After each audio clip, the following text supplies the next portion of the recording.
The Dr. Peter Allen House is a registered historic building in Kinsman, Ohio. Originally built in the early 1800s, the property was restored into the Peter Allen Inn and Event Center. No expenses were spared in updating and preserving the handsome Federal-style home. The front of the home has Greek Revival and Adamesque columns, swags, and tassel motifs.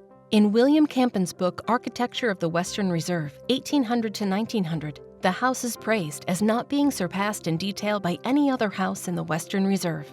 EcoStar's Majestic Slate was selected in order to maintain the traditional beauty of the building.